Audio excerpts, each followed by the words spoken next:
E aí, gente, tudo bem? Começa agora mais um episódio do Atualize-se Podcast, o seu podcast de atualidades, onde você se informa de uma maneira leve, divertida, mas sempre com muito conteúdo. Estamos aqui mais uma vez, eu, Aloysio Júnior, com meu grande amigo Augusto Neto. Salve, salve, galera. Sejam muito bem-vindos a mais um episódio do Atualize-se Podcast, primeira de 2024. O bom filho a casa torna. Estamos aqui de novo no maravilhoso estúdio do Seu Pod, aqui no Cetá América, na Barra. Viu, Tiagão? Porra, a gente paga e faz jabá. Porra, cliente desse, hein? Porra, dê endereço, caralho. Enfim, estamos de novo aqui. Vamos revezar, como a gente já tinha falado, de espaços aí, dependendo dos nossos convidados, da agenda e tal. Mas hoje não temos convidados, estamos só nós. Espero que sejamos suficientes para vocês nesse dia de hoje para falar de um tema que foi muito cobrado da gente ao longo de 2023, né? Eu acho que foi esse, Coreia do Norte e Oriente Médio, talvez. Falaram de Cuba também, Cuba né? também e tal. O Oriente Médio a gente esperou o timing lá, acabou infelizmente tendo aquele timing da guerra, né? Sim. E falamos sobre o assunto. Cuba não falamos ainda, Coreia do Norte também não, mas temos planos. E agora vamos falar sobre a Venezuela, né? Muita coisa aí sobre a Venezuela. O timing de agora é esse possível conflito que tá aí para acontecer, mas tem muita coisa para falar. A gente vai fazer um detonadão desde o início até a atualidade. Mas antes tem Exatamente, né? Mas antes de mais nada, você que está assistindo isso aí, para o que você está fazendo agora, deixa o seu like, vê se você já é inscrito no nosso canal. Se você não é inscrito, vai se inscreve, tem um botãozinho do seu lado direito, esquerdo agora no seu computador ou celular. Vê se você é inscrito, se inscreve e ao final desse episódio, comenta, faz seu comentário se você gostou, se você não gostou, reage lá que é muito importante para que a gente consiga continuar produzindo conteúdos de qualidade para todos vocês. Além disso, nós estamos em todas as redes sociais. Só você colocar @atualize, você acha a gente no Instagram, no YouTube, no Spotify, no TikTok. Então o Atualize está espalhado por todas as redes, todas as plataformas. Não se esqueça de reagir, que é muito fundamental para que esse podcast continue crescendo. É isso, Augusto. É isso. Cara, a gente tentou fazer há um tempo atrás, vocês devem se lembrar, quem tá aí há mais tempo, quem é cria do Atualize-se tá aí há mais tempo, é um quadro que era o breve histórico em 3 minutos ou menos, que flopou em tempo recorde, né? Flopou em 3 minutos. Exatamente. Flopou em menos de 3 minutos. A gente fazia ali um resuminho e tal, não sei o que, o que era até legal, a ideia eu acho que não era ruim, mas a gente acabou que isso não se aplicava a todos os episódios, né? Então hoje a gente vai tentar fazer algo parecido com isso com a Venezuela para poder dar o start, mas não vai ser em 3 minutos, eu vou tentar fazer em menos ainda, né? Pra gente poder só contextualizar. Pra você que chegou aqui agora e fala, porra, Venezuela é só aquele negócio que os bolsonaristas dizem que o Brasil vai virar se o Lula for eleito, né? Então vamos entender de uma maneira um pouco mais abrangente. Vamos lá. A Venezuela ela foi colônia da Espanha, né? Como grande parte, a maior parte da América do Sul e da América Latina. A Venezuela ela teve, inclusive, um histórico e uma construção muito parecidas com a do Brasil, né? Teve ali o foco dela entre o café e o cacau como principais produtos agrícolas. Sobretudo, a questão da agricultura também com a mão de obra, né, indígena e africana, ambas escravizadas. Então, tem similaridades ali com o Brasil nessa construção colonial. E até o seu processo de independência também foi parecido. A gente teve ali, inclusive, uma curiosidade, a Venezuela se tornou independente um ano antes do Brasil. O Brasil se tornou independente em 1822, a Venezuela foi em 1821, só que ela se manteve ainda como colônia não, mas como parte, na verdade, de um país um pouco maior, né, de uma república um pouco maior, que era a Gran Colômbia. Eram ali Venezuela, Colômbia, Equador e Panamá, né, todo mundo junto, dentro de um país só. Então isso durou até 1830, um pouquinho só depois da independência da Venezuela. A Venezuela ela se tornou independente, uma diferença a mais em relação ao Brasil, muito ali no contexto das guerras de libertação da América Latina, da América do Sul, né? O Simão Bolívar, que foi um personagem importante para a Colômbia, para a Bolívia, para a Venezuela ele também foi muito fundamental, a gente vai voltar a falar dele hoje. E essa foi a construção ali até a independência. Ele nasceu, inclusive, em Caracas, né? Ele era um venezuelano, Simão Bolívar, né? Exatamente. E deu nome a outro país, Exatamente. Né? Bom, e aí, para finalizar, o século XX, ele foi, esse sim, quase idêntico ao do Brasil, né? Você teve momentos de desenvolvimentismo mais nacionalista, momentos de ditadura, tanto no início do século quanto na segunda metade pós-Segunda Guerra Mundial, igualzinho como o Brasil também teve. E o século XX terminou para a Venezuela de uma maneira muito similar aqui, àquela polarização política ainda leve, né? Ali final dos anos 80, início dos anos 90, lá era entre dois partidos que eram um mais numa centro-esquerda e o outro mais numa centro-direita, né? O Ação Revolucionária e o COPEI. Então, assim, de uma maneira muito parecida com o que eram aqui no Brasil, por exemplo, no início dos anos 90, o PT, ainda com uma identidade muito mais à esquerda do que hoje em dia, e o PMDB, depois o PSDB, né? Aquela coisa, partido ali meio que situado numa centro-direita.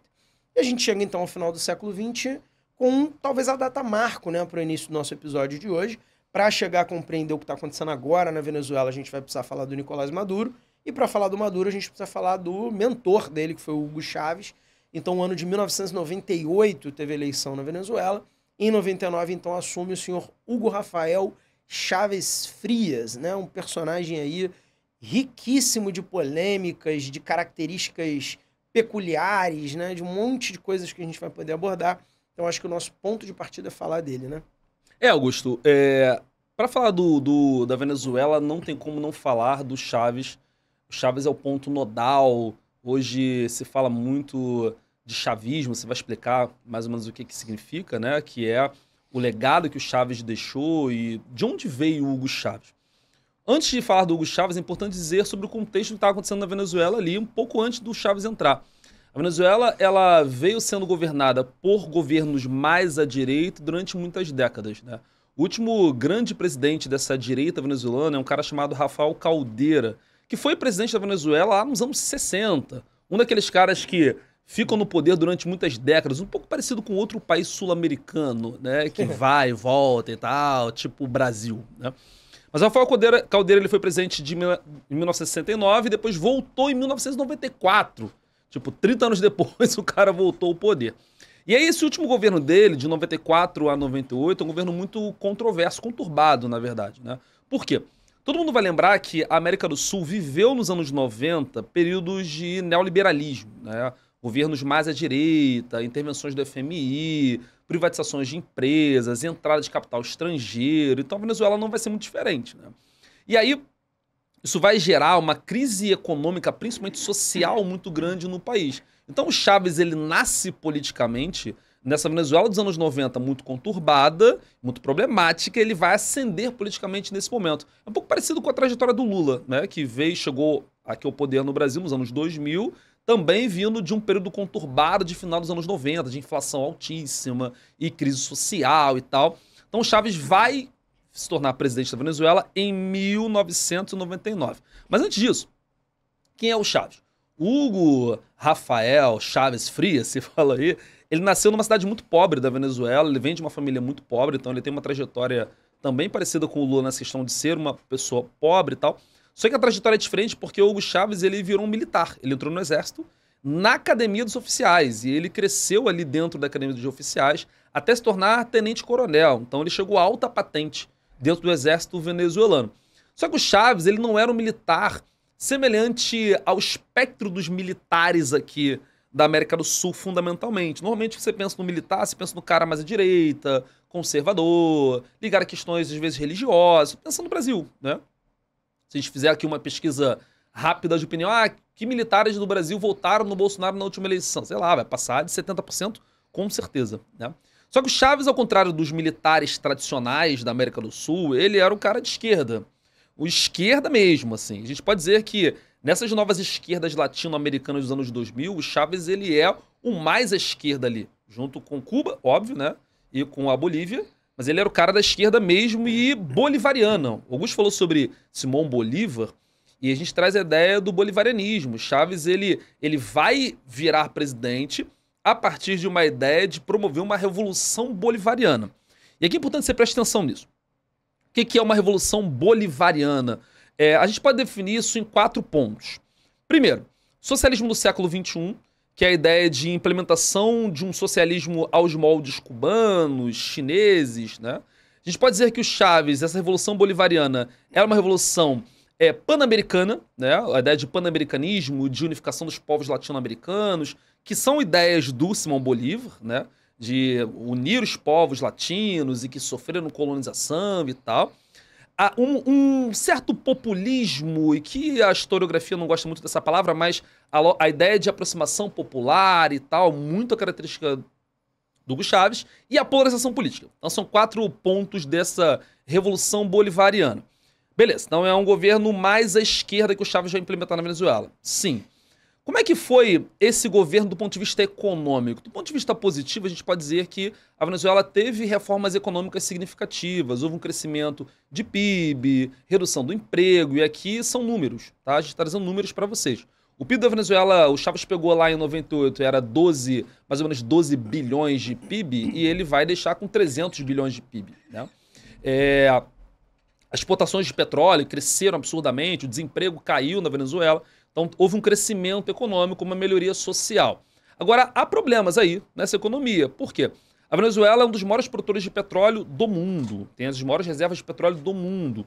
E o Chávez ele não conseguiu, durante todo esse período no poder, o Chávez ficou de 99 até 2013, ele não conseguiu mudar isso, né?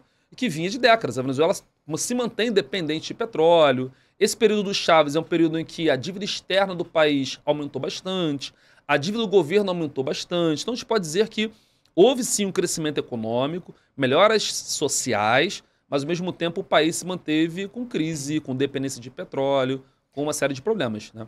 Cara, eu queria fazer uma comparação aí entre essas duas figuras que você já falou um pouquinho, né? O Lula e o Chávez. O Lula e o Chávez, eles têm, tanto no ponto positivo quanto no ponto negativo, uma semelhança. É claro que tem muitas diferenças, tá? Não estou dizendo de forma alguma que tem só semelhanças, mas uma semelhança curiosa do ponto positivo é esse legado social, né? É inegável, ninguém pode tirar isso do Lula, que o Brasil saiu do mapa da fome, que ações afirmativas mudaram realidades assim de 1 a 2 gerações, pelo menos, e tal. Mas, por outro lado, críticos do Lula, e muitas vezes críticos até à esquerda mesmo, pontuam que muitas alterações que foram feitas foram alterações muito singulares. Foram coisas que aconteceram naquele momento e que, depois de uma geração, aquilo revogado, aquela medida revogada, aquilo ali não teve uma coisa para se perpetuar no tempo, né? Então, por exemplo, você vai à ação afirmativa. A partir do momento que você revogou a ação afirmativa, você tem ali 1, 2 gerações, talvez uma normalização da figura de uma etnia que normalmente não estava num cargo de maior destaque acadêmico, estando e tal. Claro que melhora alguma coisa, mas se tu revoga a política, sem melhorar a base, não vai ter uma coisa de longo prazo consistente, né? Sem melhorar, por exemplo, a educação de base, a democratização ali do ensino fundamental para todo mundo de uma forma qualificada e tal. Então é muito parecido isso, né? O Brasil também, ele teve saltos de crescimento econômico surreais ali nos primeiros anos Lula, mas por outro lado ele acabou não tendo, por exemplo, uma transferência disso para tecnologia e indústria de uma maneira satisfatória. Teve ali uma pandemia em que a gente, dependia da China para comprar máscara e álcool em gel, entendeu? Então, assim, a gente não teve uma coisa realmente estruturada para longo prazo. Então, são duas comparações aí de semelhanças, mas vocês vão surpreender que vocês vão ver que tem outras comparações a se fazer com o Hugo Chávez, com outras figuras da política brasileira também. Exatamente. Os críticos do Chávez vão dizer que a Venezuela, porque é número, e você não tem muito como contestar os números. O PIB cresceu, as importações cresceram, reduziu o desemprego, tal, como eu disse. Mas a galera vai dizer assim, mas anos 2000 foi muito bom para a economia mundo, porque é o ciclo das commodities. Aí países como o Brasil, Venezuela, Bolívia, que são exportadores de commodities, conseguiram ter crescimentos econômicos muito significativos nesse período, né? Então esses governos de esquerda, você vê, o Lula volta agora, em 2023, com os louros que ele colheu em 2003, né? A galera esquece que já se passaram 20 anos. Os anos 2000 foram, de fato, muito bons para as economias da América do Sul, pelo crescimento da China, crescimento da economia mundo, né? Mas aí tivemos problemas depois disso, com certeza. E qual é a crítica que eu acho que é importante fazer? Se tem uma noção, muitas vezes, de que graças a essas melhorias sociais que essas figuras como o Lula e o Chávez trouxeram, eles meio que podem fazer o que eles quiserem. Sim. Ou pelo menos que determinadas coisas do passado devem ser esquecidas. E aí eu acho que vale para os dois, né? No caso do Chávez, voltando à Venezuela, uma coisa que a esquerda brasileira faz questão de esquecer é o fato de que o Chávez ele não chegou ao poder pela primeira vez, quer dizer, ele chegou ao poder pela primeira vez via eleição, perdão, mas ele não tentou chegar ao poder pela primeira vez de uma maneira democrática. Em 1992, a Venezuela chegou a vivenciar uma tentativa quase exitosa de golpe de Estado, um movimento chamado MBR-200, né, o Movimento Bolivariano Revolucionário, que eram 200 militares de alta patente do exército venezuelano que simplesmente se revoltaram contra o governo. O presidente na Venezuela na época era o Carlos Pérez. Ele chegou a quase ser deposto. Teve ataque militar ao Palácio de Miraflores, né, que é como se fosse a Casa Rosada deles, comparando com a Argentina. Então, quer dizer, o Palácio do Planalto deles. Então, quer dizer, o Chávez ele teve esse histórico. Ele ficou 2 anos preso, né? Depois do golpe dar errado, ele acabou preso e, enfim, tem essa construção negativa. Só que toda construção negativa, muitas vezes, ela traz também alguns despojos que acabam sendo positivos, mesmo para quem fez, né? A gente tem um exemplo agora aqui recente, tá vendo, pesquisa eleitoral da Prefeitura do Rio de Janeiro.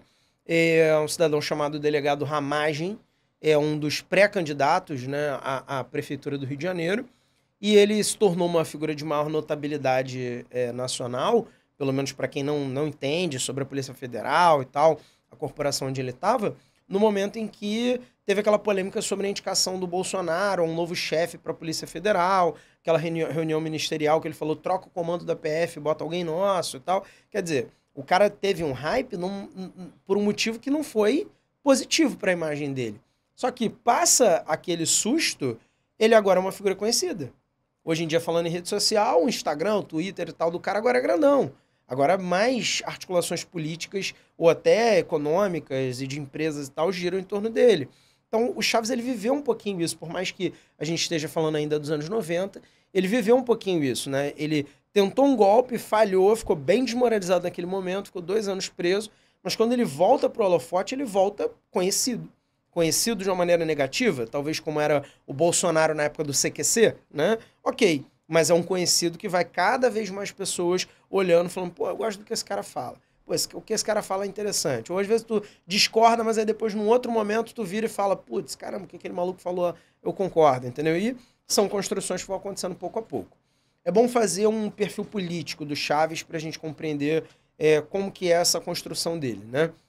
Hugo Chávez, ele é um cara que teve diversas medidas extremamente centralizadoras, né? É um cara que vai apresentar para a gente aí transformações que a gente vai aprofundar um pouquinho mais à frente, como mudanças na própria Constituição, que você mencionou, medidas de tentar se protelar no poder cada vez mais. Então, assim, existe uma discussão que a gente vai fazer mais à frente sobre se o Chávez era um líder democrático ou não.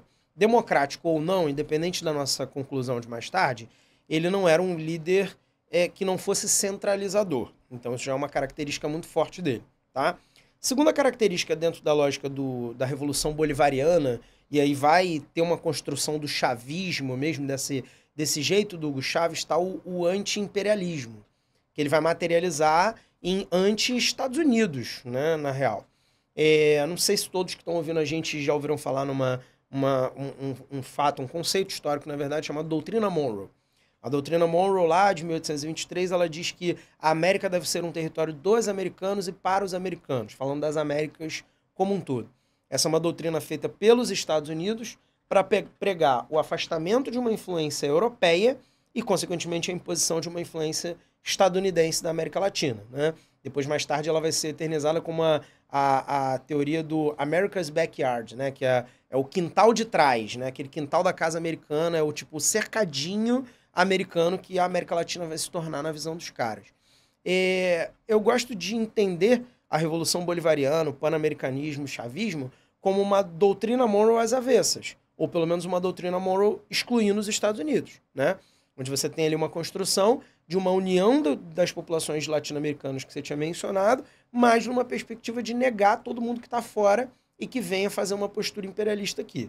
Como a Europa já está batida, né, pela colonização e tal, no caso da Venezuela pela Espanha especialmente, os Estados Unidos vão ser meio que a potência imperialista da vez do século XX para cá.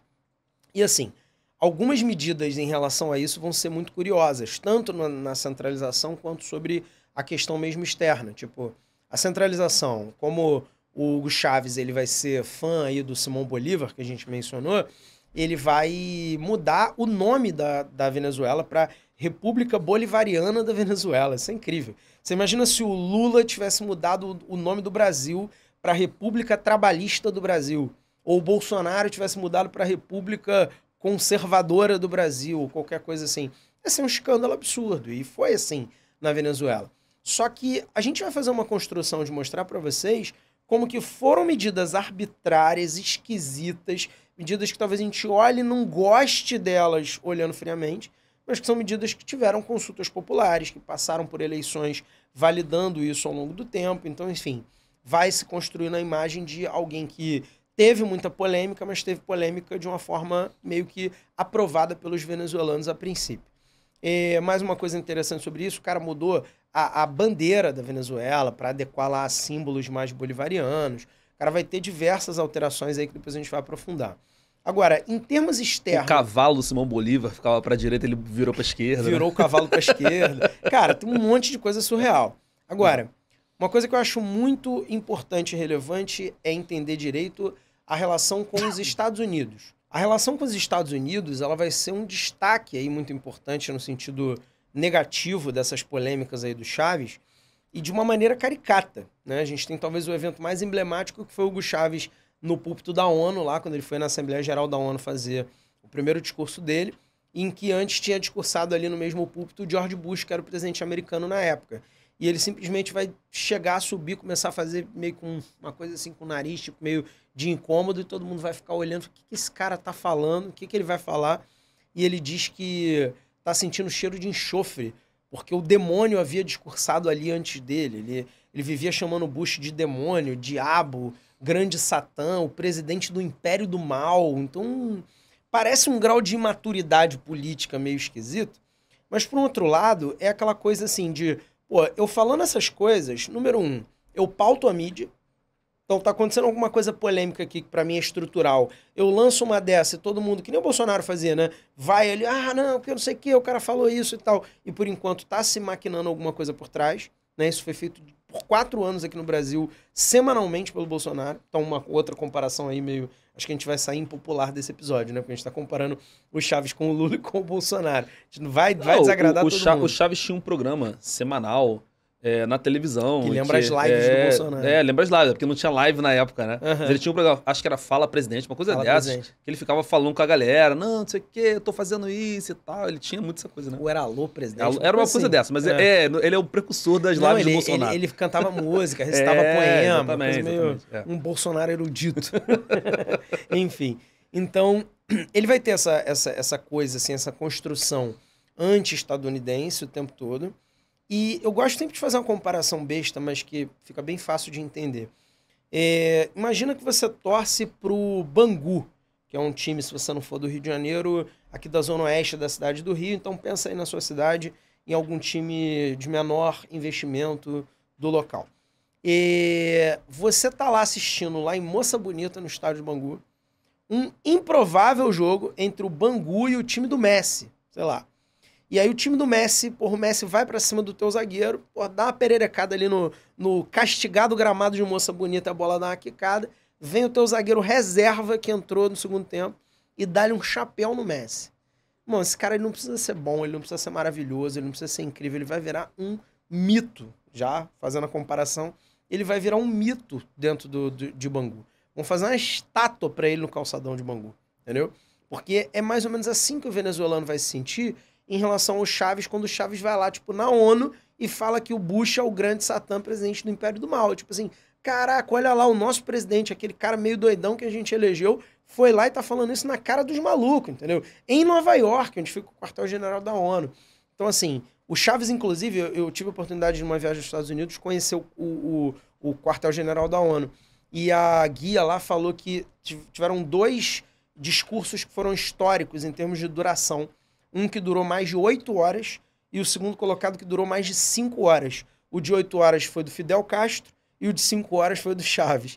Então, assim, são figuras que já protagonizaram cenas que, assim, quando você vai fazer na letra fria um balanço, não são boas para o país deles.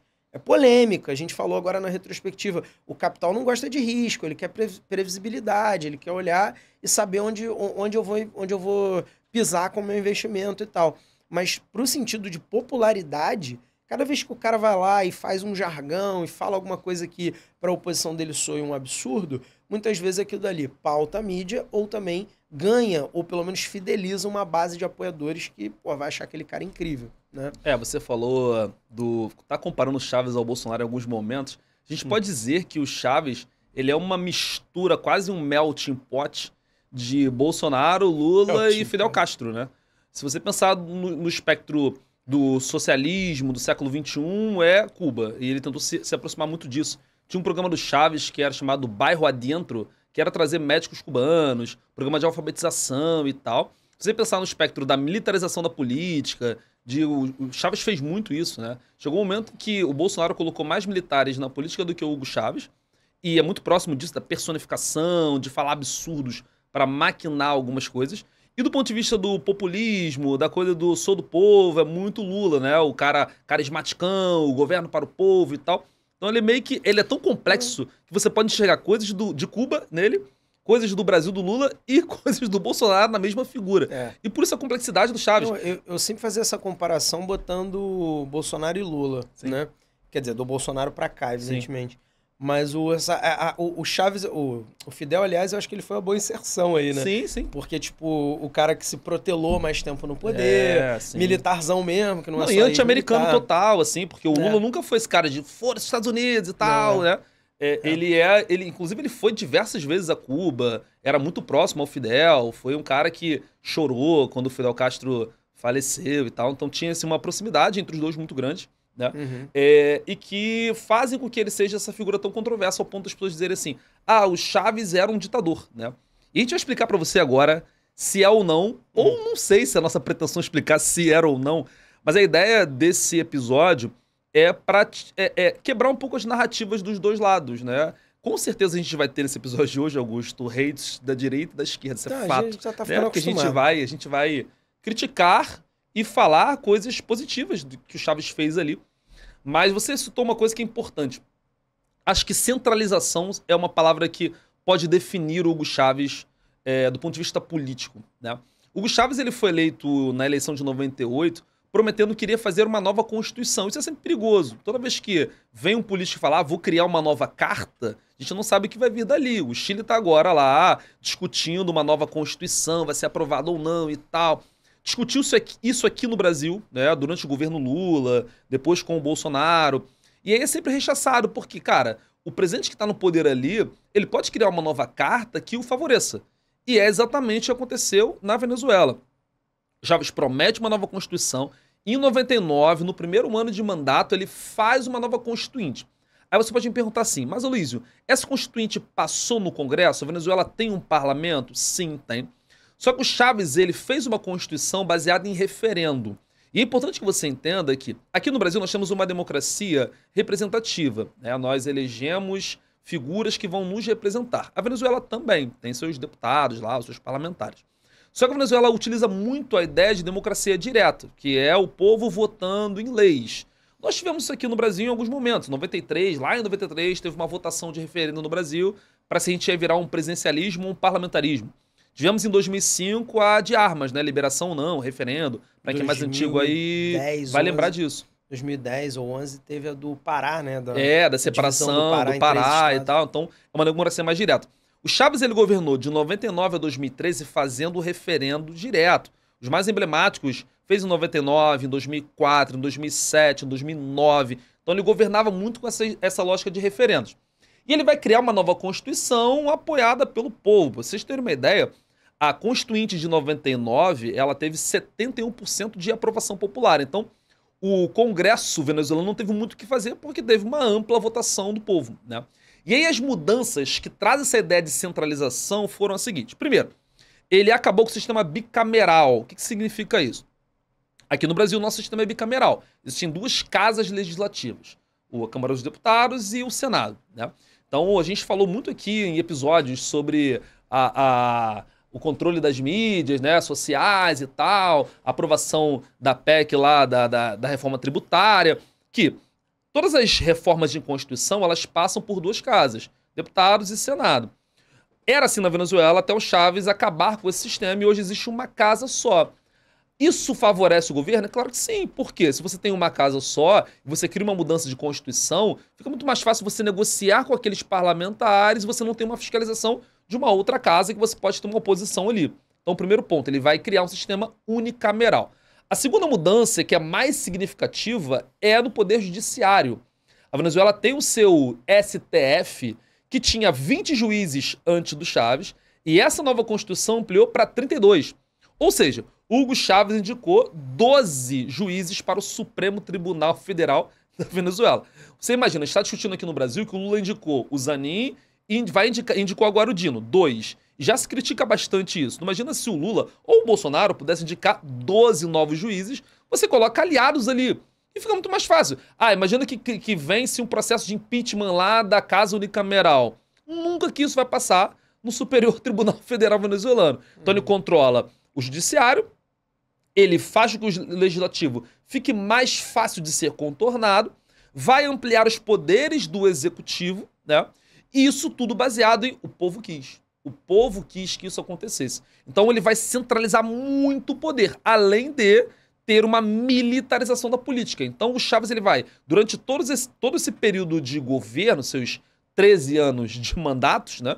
Ele teve o controle do judiciário, o controle do exército e mais ou menos o controle do poder legislativo. Queria acrescentar duas coisinhas aí. Uma sobre esse negócio que você falou do tamanho do Supremo, né? A gente teve um risco disso com o Bolsonaro, tá? Sim.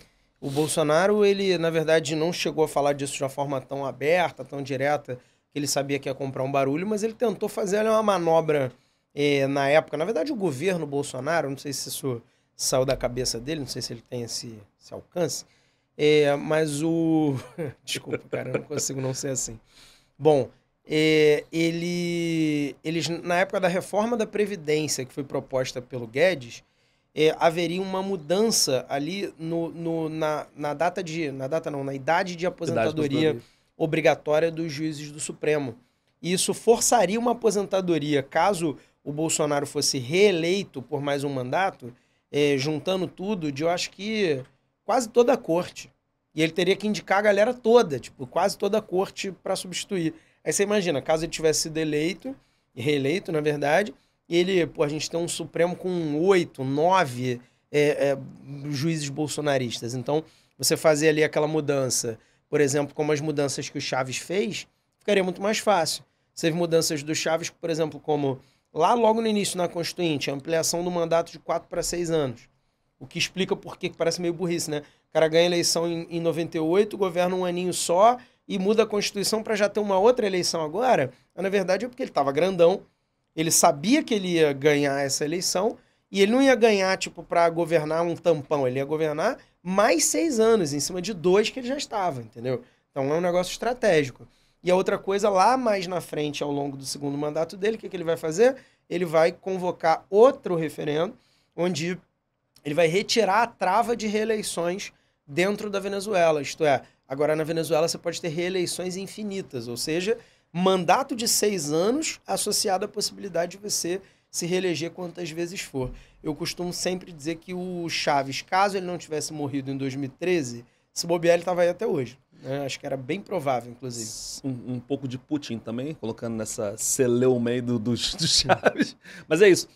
Então, há uma ampliação completa dos poderes, e aí você pode perguntar para mim assim, Luizio, então a Venezuela é uma ditadura ou não? Depende do que se entende por ditadura. O Chávez ficou de 99 a 2013, morreu sendo eleito em todas as eleições, né? O Chávez foi eleito em 98 com ampla vantagem.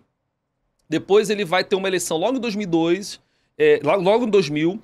Mas ele assumiu em 99 e tem uma eleição em 2000, por quê? Porque ele vai unificar as eleições. Todos os cargos políticos, e a Venezuela era parecida com o Brasil, né? Você tinha a votação para mandatos de presidente, senadores e tal, e depois os municipais. Ele vai unificar isso. Tem uma proposta de se fazer isso aqui no Brasil, né? Ter uma eleição só e não ter eleição a cada 2 anos. Então, 2 anos depois, ele vai disputar a eleição de 2000 e vai vencer amplamente.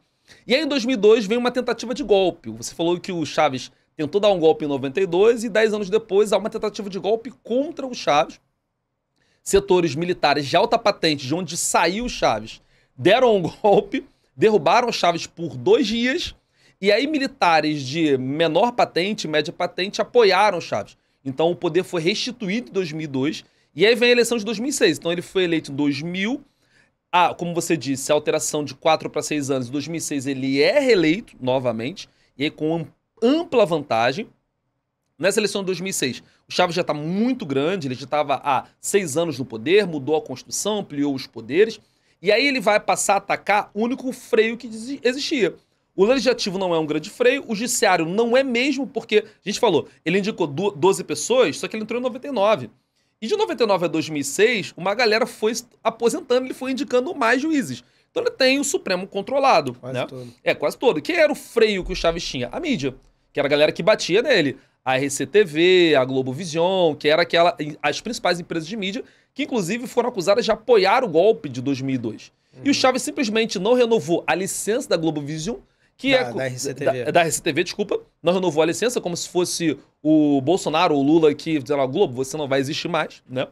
E a Globovision, ele começou a multar, perseguir a empresa, perseguir jornalista, prender gente. E aí a empresa que batia pra caramba no governo passou a amansar. Não, o governo não é tão ruim assim, não é uma ditadura e tal. Então o Chaves vence 98, vence em 2000, vence em 2006 e vai depois manter e dobrar a aposta. Eu vou manter o que eu sou, bolivariano, sou perseguido pela direita. Então a retórica é basicamente essa. O Chaves é o cara que vai se dizer perseguido pela direita, vai ser o presidente do povo e vai ser eleito em todas as eleições até 2012, né, Augusto? É isso. 2012, inclusive, né? Esse negócio da RCTV e da Globovision, o curioso é que tem até essas imagens, você pode resgatar aí pelo YouTube se você quiser. A RCTV, ela não foi interrompida, não foi assim, tipo, hoje uma quinta-feira normal, vamos lá, porra, tira do ar, chuvisquinho na tela. Não. O contrato acabou num dia 31 de dezembro e simplesmente não foi renovado. Cara, tu imagina esse show da virada da Globo. Tu imagina esse fim de ano, irmão. Já fica aquela catarse toda da Globo, todo mundo, os artistas parecendo de branco, hoje é um novo dia, de um novo tempo que começou. Cara, tu imagina a porra dessa, né, aqui no Brasil. Enfim, não tô achando maneiro não, tá? Só tô na base do IC pensando como que seria se fosse aqui. Imagina a narrativa contra o Chaves, né? Como que ela foi marretada ali ao longo do final da RCTV. A Globovision olhou e falou, cara, quero me manter vivo. Melhor dar uma segurada nas críticas, né? Melhor dar uma amansada, como você falou. Cara, em 2012 a gente teve a última eleição que o Chaves disputou. Ele já estava doente na época da eleição, a gente não mencionou, ele morreu de câncer em 2013.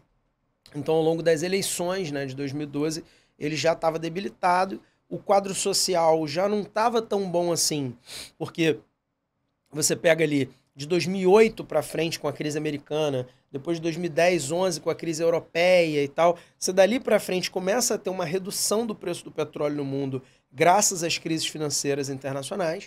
O pessoal começa a consumir menos, produzir menos, consequentemente compra-se menos petróleo, o petróleo despenca. E aí esse despencar do petróleo numa economia extremamente dependente do petróleo vai fazer o quê? Vai acabar trazendo um agravamento, né, dos problemas sociais que a Venezuela tinha. Ou seja, o quadro já não era mais tão farto ali, o Chaves já estava desgastado com essas polêmicas todas, né, ao longo de muito tempo. Em 2012, se tu fizer uma conta rápida, já eram 13 anos desde 99, incluindo 99, né, a eleição foi em 98. Então, quer dizer, um cara que já vinha, tipo, ele foi bater 60 e pouco, 63% na eleição anterior, foi bater 55% nessa de 2012. O que ainda é uma margem, tipo, pra você se lembrar, 55 foi a margem que o Bolsonaro ganhou do Haddad. Que todo mundo, assim, barbada, foi pro segundo turno, vai ser isso aí. Então foi uma margem o Milei meteu 56, né? Agora na gente foi 54, né? Então foi perto disso, né? É bem... Não, bem passou de 53, 54, já é 3-1, né? Bom, então o que acontece? A gente teve ali uma eleição que já foi um pouco mais conturbada. Eu não mencionei, o cidadão que concorreu com ele era um cara chamado Henrique Capriles, tá? E o Henrique Capriles, embora seja um cara de centro-direita, aquele cara mais liberalzinho, uma figura meio Aécio Neves que disputou com a Dilma, né? Posicionando politicamente mais ou menos assim, cara que veio do empresariado e tal, ele era um cara que ele, assim como Aécio Neves, após a eleição entrou numa de essa porra é fraude, não é possível, as urnas não são confiáveis e nananã, tal. E isso acabou meio que azedando, polarizando mais ainda o cenário dentro da Venezuela. E aí o que vai acontecer? O Chávez, ele se licencia do governo venezuelano já em dezembro de 2012. E o mandato só ia ser reassumido, né, no caso, ou não vai trocar, mas enfim, já vai entrar no vigor do próximo mandato em 2013. E aí faltou uma jurisprudência, uma lei clara, uma regra clara dentro da Venezuela sobre o que aconteceria nesses casos. Não havia isso muito bem definido, né? Porque, só organizando, o presidente Chávez foi eleito em 2012, o Maduro era o seu vice, entre a eleição e a posse o vice assumiu. E aí a discussão era, e aí, o vice assume para cumprir o mandato inteiro de 6 anos, ou o vice assume até que se convoquem novas eleições? Isso lá naquela Constituição de 99 não estava muito bem esclarecido. Eles foram focando em outras coisas e isso não ficou muito claro. E aí o que acaba acontecendo? Há quem diga, há quem teorize, inclusive, que isso era meio que um dispositivo meio anti-golpes internos que o Chávez deixou uma ponta solta ali. Tipo assim, ó, o meu vice nunca vai querer me dar um golpe porque não tem a clareza de que ele vai continuar no governo. Mas isso é mais teoria, não é uma parada muito científica, não. Bom, e aí o que acontece? O Maduro, ele vai entrar em toda uma disputa judicial, a oposição toda vai se unir contra o Maduro e vai se decidir em 2013 que deveria se determinar outra eleição, uma nova eleição. E aí a gente teve a eleição Maduro e Capriles, o próprio Capriles voltou a disputar e o Maduro venceu a eleição por 50,6% dos votos. Então foi mais apertada do que essa eleição Lula e Bolsonaro agora de 2022 aqui no Brasil. Então assim, uma coisa que sem dúvida nenhuma, eu sempre digo, quando são eleições abaixo de 52, 48, até ali nessa margem, cara, você quando assume, provavelmente assume com uma maioria que não gosta de você. Porque naquela teoria dos terços, né, num segundo turno, lá nem tem segundo turno, mas é quase como se fosse isso, né, assim como nos Estados Unidos, você tem sempre um terço que apoia o candidato A, um terço que apoia o candidato B, e um terço do meio que vai ficar ali meio tipo, porra, dependendo de quem são os candidatos, eu vou me dividir um pouquinho mais para um lado ou um pouquinho mais para o outro. E não só isso, né? E não só isso. A eleição para presidente foi apertadíssima e a eleição para a Câmara Nacional, para a Assembleia Nacional, que é a Câmara deles, unicameral, o Maduro teve uma perda muito grande de cadeiras ali.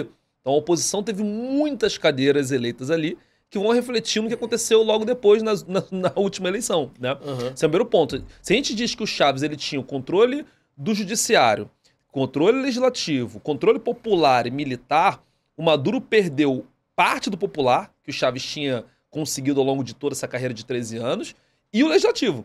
E hoje a gente pode dizer que ele tem ainda o setor militar ali, setores importantes militares, com domínio sobre... E o judiciário, que é o que segura o Maduro no poder até hoje, né? Uhum. Mas o Chávez, a gente pode dizer que caiu de 4-0 para um 2-2 a Venezuela de hoje, né? É isso. Cara, antes de mergulhar de vez na situação do Maduro, vamos só organizar uma resposta para a pergunta que a gente fez sobre se o Chávez é um ditador ou não. Se você olhar pela ordem da regra na Venezuela, a ordem da regra não foi descumprida. Ele foi, lembrando de novo, eleito em 98. Ele foi eleito em 2000, né? Depois de uma constituinte que ele prometeu em campanha e levou a referendo e a população aceitou. E depois ele vai ser eleito nas outras vezes. As alterações que ele faz vão estar dentro ali ou dos poderes que ele vai contrair ou das consultas populares que ele vai fazer. Ah, mas os venezuelanos foram manipulados. Gente, política é manipulação, nem que seja uma manipulação que na sua cabeça seja para o bem. Você vai querer convencer a outra pessoa a seguir mais ou menos numa linha que te dê poder, porque você sente que você é o cara que vai usar aquele poder para fazer as coisas boas, em teoria, né? Politicamente, seja de um lado ou do outro. Então, assim, isso tem em todo lugar. Essa é a questão. Eu gosto de estabelecer, no entanto, a última eleição como uma eleição que ainda tinha alguma ordem democrática dentro da Venezuela, como a eleição de 2013, que foi a do Maduro. Porque a oposição vai entrar nessa de fraude. Ah, não, porque é fraude e tal, não sei o quê. Calma lá. A eleição de 2012, que foi a última que o Chávez disputou, ela contou com observadores internacionais independentes. Então, foi convocada uma agência internacional para poder fazer uma fiscalização ampla do processo eleitoral. A agência convenientemente indicou um ex-presidente americano, Jimmy Carter, para fazer a auditoria da eleição. E o Jimmy Carter saiu daquele processo com uma frase que deixou ele por um bom tempo impopular lá nos Estados Unidos, onde ele disse que o processo eleitoral venezuelano era anos-luz mais desenvolvido, transparente e claro do que o norte-americano. Então, assim, se a gente for entrar nessa de que eleições podem ter inconsistências e tal, a dos Estados Unidos pode ter, a do Brasil pode ter, a de qualquer lugar do mundo pode ter, né? Tá bom. Agora, não há nada material até a eleição de 2012 e a de 2013 que apontem para isso. Ah, sim, pô, utilizou-se máquina pública para fazer campanha. Aumentaram programas sociais no ano eleitoral para poder fortalecer. Cara, a gente viu o Bolsonaro fazer isso, a gente viu o Lula fazer isso, a gente viu... Porra, isso é praxe na política. Infelizmente, não deveria ser assim, mas é praxe na política. Ok. Agora, a figura do Chaves é uma figura que, goste ou não, com tudo isso, com toda essa centralização, com todas essas polêmicas e tal, ela marcou época, só fazendo um parêntese. O Chaves, a gente disse, né, que ele inaugurou um processo político que hoje em dia as pessoas chamam de chavismo. A gente estava até discutindo vindo para cá, né? Falou, pô, não, qual é o foco principal do nosso episódio? É o Chaves, é o Maduro ou é a questão de Essequibo que a gente vai falar? E aí você falou, não, é o Chaves com certeza, né? É o que é mais interessante para as pessoas. Eu falei, pô, o Chaves morreu há 11 anos, cara. A gente tá gravando esse episódio já em 2024. Então, assim, ele já é uma figura histórica hoje. Sim, sim. E essa figura histórica é uma figura que, assim, hoje lembra-se do Chaves através do chavismo. Assim como lembra-se do Vargas a partir da ideia nacionalista, do petróleo é nosso e tal. Tô comparando as figuras não, tá? Só para falar de figuras icônicas. Então, quer dizer, o Chaves caminha cada vez mais para isso. Você tem, por exemplo, um ex-governante, até pouco tempo era governante da Bolívia, o senhor Evo Morales, que ele se autodeclarava com essa aspa, um líder sul-americano de orientação chavista. E com o detalhe de que normalmente você eterniza as pessoas quando elas morrem, quando passa muito tempo, quando você tem um distanciamento histórico daquilo. E não, o Evo Morales e o Chaves eram coexistentes, cada um no governo do seu país. O Morales entrou em 2006, né? Entrou em 2006. É. E o Morales, ele governou até a morte do Chaves e além. O Morales, ele se autodeclarava de orientação chavista. Então, olha isso, né? Sim. Como que a figura do Hugo Chávez, acho que foram duas figuras na América do Sul, tratando só de América do Sul, foram duas figuras que no século XX foram muito marcantes. Foi a do Lula, por ser o país de mais liderança na América do Sul, menos pelo Lula, a não ser pela questão diplomática e tal, porque ele não tinha tantas intromissões nos outros países como o Hugo Chávez tentou fazer, mas em termos de figura robusta, era o Chávez, goste-se ou não. Mais uma vez, para alguns era uma figura muito destacada porque é detestável, para outros uma figura destacada porque é o líder a se lembrar e tal. Agora, sendo justo, não foi nada além do script da regra feito lá, porém a regra foi sendo mudada para isso. E aí a gente evoca o Steven Levitsky, né, o Como as Democracias Morrem, em que ele fala que hoje dificilmente você vai ter um golpe quartelada, né? Hoje em dia os golpes eles são ali, porra, numa emenda que é paga para o cara apoiar a mudança que você quer, que acaba te dando mais poder, e aí o teu poder, você aumenta o tamanho do judiciário, e aí você no judiciário, ali num STF maior, consegue aprovar uma reeleição, aí vai ficando, e aí é o Putin, entendeu? Então é mais ou menos nessa situação que a coisa está. Então disso, culpado, totalmente, tá? Mas já não é um ditador clássico? Não. Agora, Maduro e Chaves são figuras bastante diferentes. Então, vamos ao Maduro. Você queria falar? Não, eu ia dizer que algo que é muito sintomático aí, de se é uma ditadura ou não, é só você olhar para outros regimes. No Peru, o Fujimori foi sendo eleito e foi tomando poder por dentro. Na Hungria, na Bielorrússia, na Rússia, na Turquia, em todos esses países, não teve quartelada, não teve tomada de poder feita pelo exército. Só que em todos esses países que eu citei, Erdogan, Putin, Lukashenko, Orbán, estão no poder há pelo menos 15 anos cada um deles, né? Uhum. Então, foram caras que foram mudando a Constituição, essas regras de reeleição infinita, a Turquia fez, a Rússia fez com o Putin, eleições quase que infinitas. Então, em vários regimes de autocratas, e é isso que a gente pode dizer, o Chaves era um centralizador que beira a autocracia, beira pra gente não dizer que é mesmo, para não sermos atacados aqui pela galera da esquerda, que vamos ser. Mas é basicamente isso. E aí você olha para um governo. O que faz um cara virar um ditador? Ele acabar com freio e contrapeso. É isso que o Chaves fez. O Chaves foi acabando por dentro com as estruturas. Você pode olhar para o Brasil, as estruturas se mantêm. Você pode criticar o STF, o Legislativo brasileiro, mas eles não foram sendo minados em nenhum momento. Tentou-se fazer um pouco disso com o Bolsonaro, mas mesmo o Bolsonaro não conseguiu fazer. E o Chaves fez na Venezuela. Assim como o Maduro vai ampliar isso pra caramba, né? Você vai falar do Maduro. Vamos construir isso. Então, resumindo, o Chaves, ele alterou instituições que lhe deram mais poder e favoreceram a perpetuação dele no poder. Acho que essa é a grande chave que faz a gente... Do Chaves. Do Chaves. Que faz a gente olhar e pensar assim, pô, realmente ele flertava com o autoritarismo. Ponto. Agora, o Maduro vai de flerte a namoro, né? Porque o Maduro, vamos lá, ele é um líder bem menos carismático do que o Chaves. Ele é um cara que, por exemplo, vai protagonizar umas cenas meio ridículas, tipo, quando o Chaves morreu, ele foi pra televisão anunciar que o Chaves tinha morrido, e ele disse, chorou pra caramba, ficou chorando o maior tempo, não tem problema nenhum o cara chorar, mas enfim, pô, o cara vai lá gravar um vídeo, né, não foi ao vivo e tal. Quer dizer, se ele tinha um ataque de choro daquele, ele voltava, né, se acalmava, fazia o vídeo depois, não sei o quê. E aí ele, no meio desse vídeo, vai dizer que o Hugo Chaves apareceu para ele de noite em espírito e deu as orientações do que precisava ser feito da Venezuela, inclusive que o Chaves teria dito a ele em espírito que ele era... tinha sido assassinado, envenenado pelos Estados Unidos e tal. Então, assim, a figura que, tipo, mais ou menos, imagina a Dilma e o Lula no sentido de popularidade, né? Onde o Lula era um líder extremamente carismático e popular, a Dilma assumiu meio que na popularidade do Lula, mas, cara, não tem aquele traquejo, não tem aquele jeitão com o povo e até com as outras lideranças políticas, então o Maduro tem um pouco disso. E o Maduro, ele vai enfrentar também, acho que a tempestade perfeita, né? Porque ele não é o Chaves, ele já tem o desgaste de um tempo enorme que o Chaves estava no poder. Ele tem uma eleição que é muito conturbada ali contra o Capriles e uma oposição que vai ser muito fortalecida pelo meio externo, principalmente pelos Estados Unidos. E o que vai acabar acontecendo no final das contas? Dois fatos que eu acho que são muito relevantes. Número um, o Maduro assume em 2013 definitivo, né, ele, mandato dele, sem ser vice do Chaves, sem ser interino. Em 2014, a Venezuela atesta descobertas no Lago Maracaibo de petróleo, em que ela passa a ser a maior reserva de petróleo do mundo em reservas estimadas, ultrapassando a Arábia Saudita.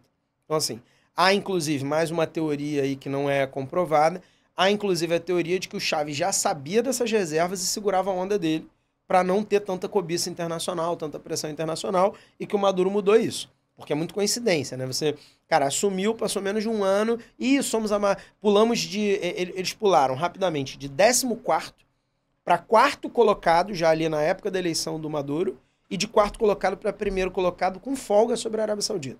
Então, assim, é um negócio muito surreal. Tipo, caramba, descobrimos tanto petróleo assim em, sei lá, 24 meses, é esquisito, né? Mas, enfim, é só teoria mais uma vez. E aí, a cobiça internacional aumenta, né? Ou a vontade de influência pela Venezuela aumenta. E uma coisa que eu acho que a gente não mencionou lá atrás na construção desse ideário de revolução bolivariana era a nacionalização de recursos. A gente não falou disso, né?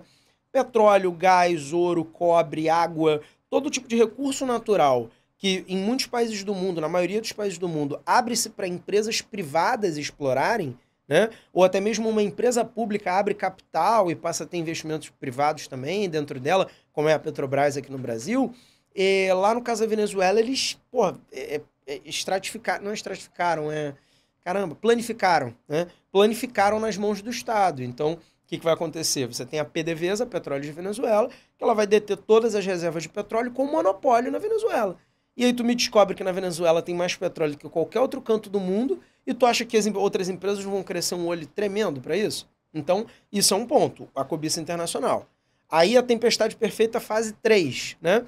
Por essas crises que a gente mencionou, 2008, 11, 13, com a crise da China e tal, o petróleo vai ter uma despencada de valor. Ali, entre 2015 e 2016, mais ou menos, o petróleo ele chegou a ter, pela primeira vez, uma ameaça que veio se concretizar na pandemia de, entre muitas aspas, preços negativos, né? que era um barril de petróleo sendo comercializado num valor abaixo do que custava explorar. Então, assim, ele chegou perto disso, foi bater $20 o barril e tal, e, porra, hoje em dia na casa de 100, né? Na pós-crise do petróleo, 140, entendeu?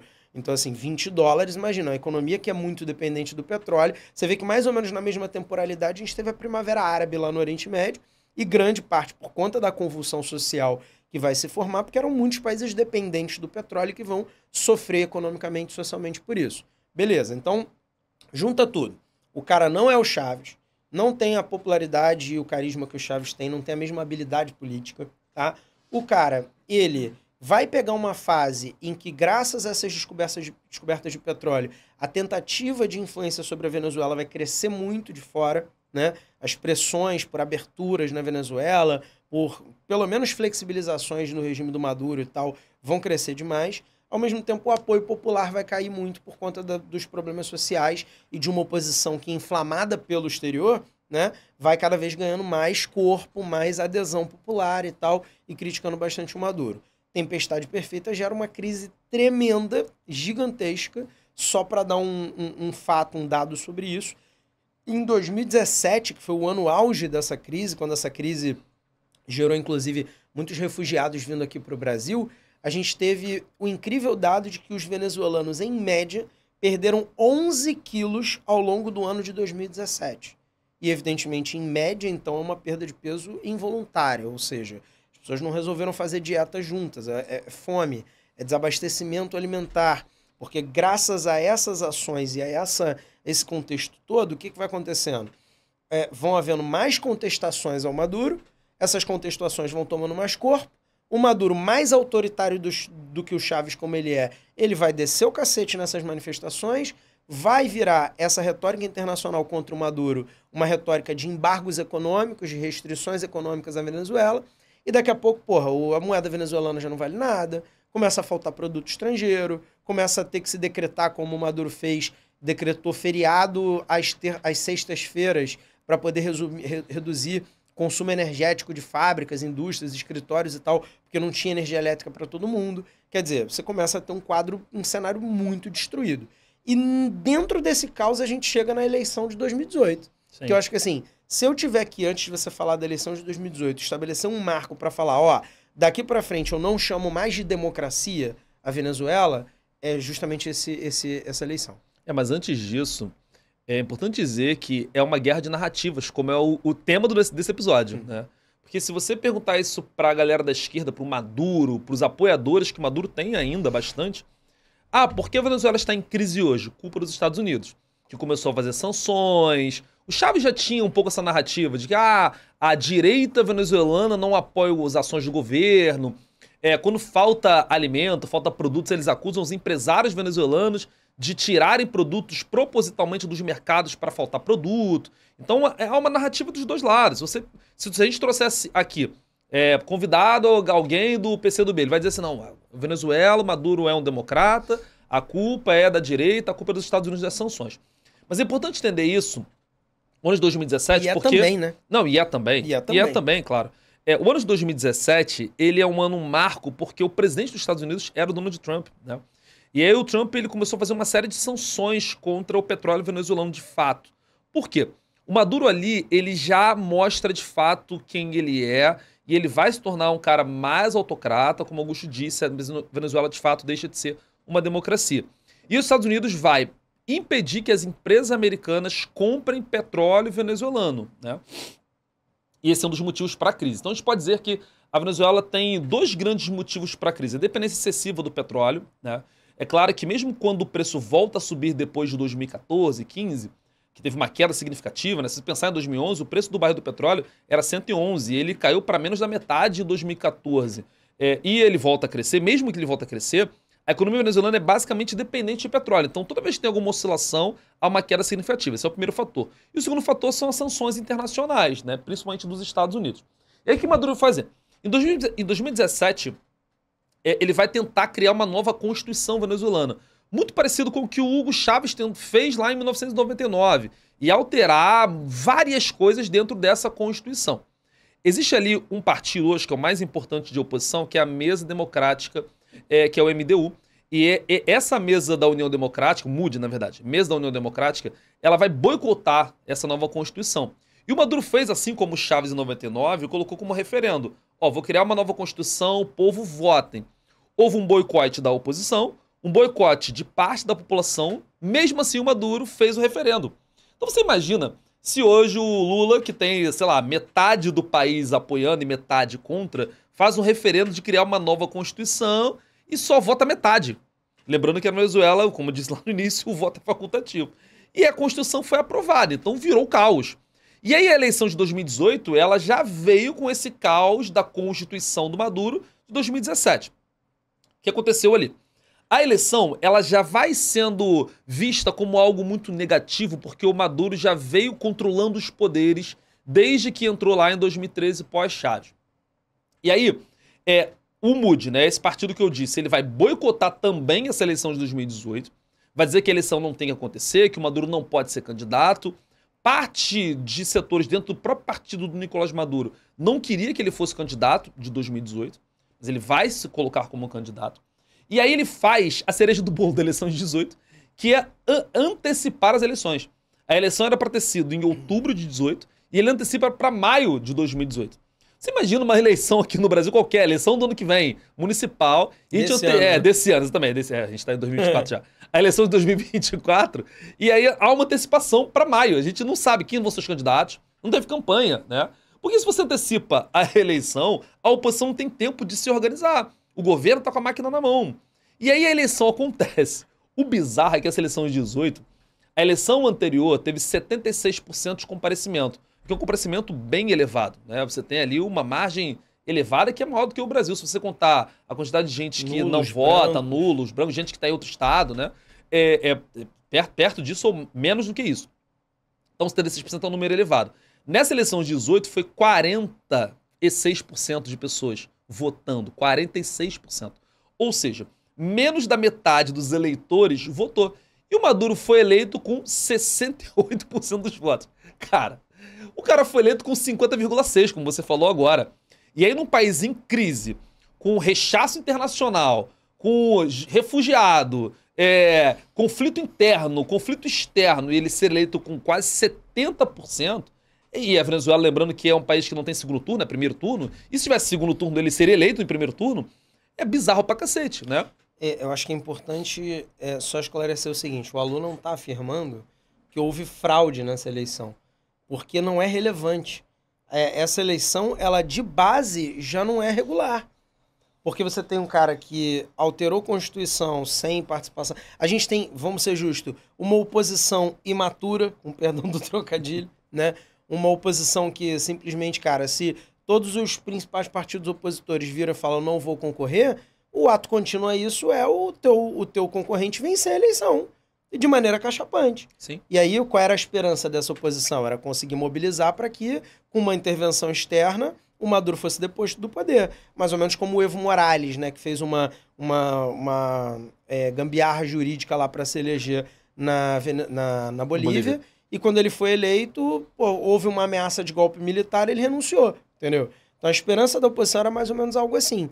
Então, se houve fraude ou não nas eleições últimas da Venezuela, eu acho que não é tão relevante, porque uma eleição que teve tão pouca adesão, ela não reflete, de fato, a realidade e a vontade do povo venezuelano. Hoje a gente tem, na atualidade lá na Venezuela, a Maria Corina Machado como uma das principais candidatas possíveis a concorrer. 2024 agora é ano eleitoral, teoricamente, lá na Venezuela.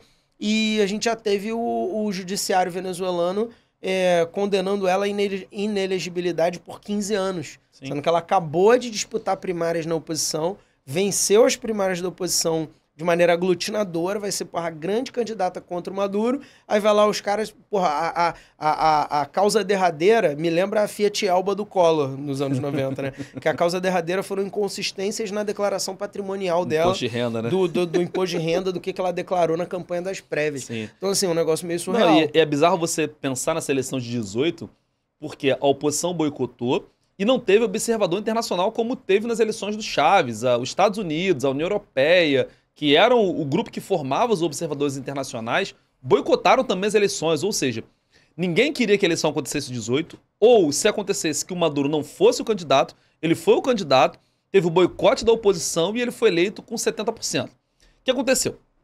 Não foi reconhecido pelos órgãos internacionais e não foi reconhecido pela oposição legislativa. Eu acabei de falar isso agora, que o Maduro perdeu ali a Casa Legislativa e parte do povo. E aí a Câmara Legislativa da Venezuela tinha um líder chamado Juan Guaidó, que é o cara, todo mundo deve lembrar disso aí, ele se declarou presidente interino. O Guaidó é como se fosse o Lira lá dos venezuelanos, né? E ele se declarou o presidente interino da Venezuela. Ah, mas tudo bem, aqui o Pacheco ou o Lira pode se declarar, o Aloysio, eu posso falar assim, eu agora sou o presidente do Brasil, foda-se, né? O grande problema é que se o Aloysio se declara presidente do Brasil e os Estados Unidos reconhecem, e a União Europeia reconhece, o Juan Guaidó ele foi reconhecido pelos Estados Unidos e por todos os países de direita da América do Sul, inclusive o Jair Bolsonaro reconheceu o Guaidó como presidente da Venezuela. Então a Venezuela passou a ter 2 presidentes. Ah, mas como funcionava? O Guaidó, ele era o líder do legislativo e o Maduro tinha o poder executivo nas mãos. Ah, mas funcionava com 2 presidentes? Caos. É caos, um nível assim, que tá se amansando um pouco mais agora, né? O Guaidó ele perdeu um pouco dessa força com a eleição do Lula aqui, com outras alterações dos Estados Unidos. O Trump saiu, o Biden entrou, então a pressão americana diminuiu um pouco sobre o Nicolás Maduro, né? O Guaidó teve que sair da Venezuela, exatamente. Então, há uma redução dessa coisa, mas o Maduro ele se mantém no poder porque ele tem o apoio internacional de países importantes como a Rússia e a China, ele tem o controle militar e ele possui também, principalmente, o poder judiciário. Então a gente pode dizer que o Maduro ainda está no poder porque ele tem essas 4 coisas que eu citei agora, né? Fala. Cara, uma coisa que eu acho que você falou, o Maduro ainda está no poder. Será que ele vai continuar no poder após 2024? É a pergunta. Aí, condições de vencer a eleição nos moldes da de 2018 ele tem. Porque, tipo, tirando o candidato do páreo e tal, ficando sozinho para concorrer, ele tem essa condição. Agora, o não reconhecimento dessa eleição, qual é o tipo de pressão que vai haver após a eleição? Né? Será que aquelas ameaças, dependendo do resultado da eleição nos Estados Unidos, se bate um Trump de novo presidente americano, será que a gente não tem uma possibilidade de intervenção direta, como o Trump falava lá atrás? Então, pensando nisso tudo, o que o Maduro fez? Olhou e pensou, cara, eu preciso de um fato novo. Eu preciso, para 2024, a Maria Corina já estava crescendo e tal, já tirou ela do jogo, mas de uma forma que é muito arbitrária, que provavelmente vai dar merda, vai levar a não reconhecimento de eleição e tal.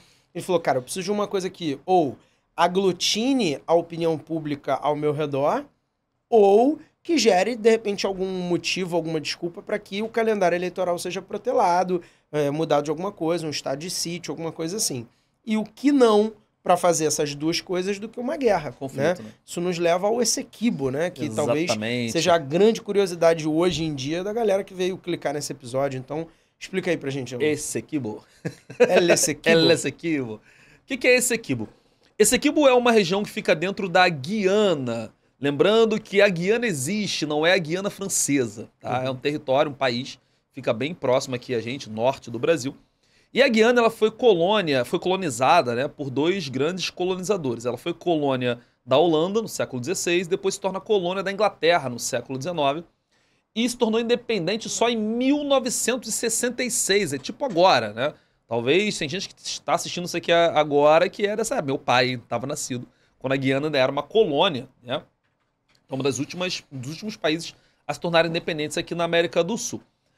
Dentro desse território da Guiana, existe uma grande porção chamada Essequibo, que representa 70% do território da Guiana, e que é contestado pela Venezuela desde o século XIX, desde que a Inglaterra tomou conta daquilo ali, né? E aí você vai lembrar que todas as separações de colônias, elas vão ter problemas fronteiriços. Há conflitos entre o Chile e a Bolívia por acesso ao mar até hoje. Há problemas entre Argentina e Uruguai. Há problemas entre Argentina e Reino Unido, as Malvinas, né? Então a América do Sul tem várias escaramuças aí, vários probleminhas que são fronteiriços e a Guiana tem esse... Escaramuças é uma palavra muito maneira, cara. Muito parabéns.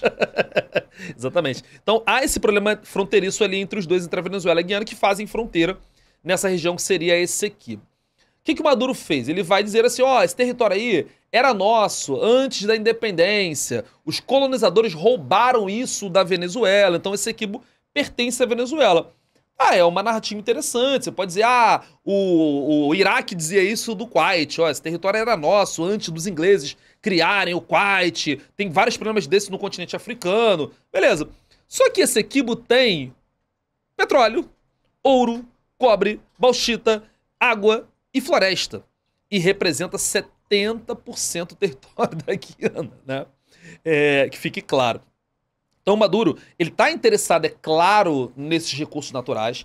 Há o benefício político de tirar o foco das possíveis eleições de 2024, porque se houver uma guerra em Essequibo, as eleições não vão acontecer, muito parecido com o Zelensky lá na Ucrânia, né, que já disse que não vai ter eleição, porque estamos em guerra, né? Há esse fator positivo político, mas a questão econômica, Essequibo tem petróleo pra cacete, e todos os recursos que eu disse. Só pra vocês terem uma ideia, a Guiana, ela é mais ou menos do tamanho de Roraima, né?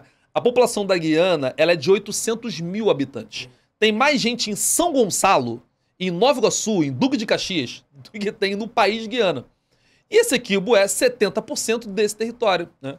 Então, esse território que tem 800 mil habitantes tem 1% do petróleo do mundo.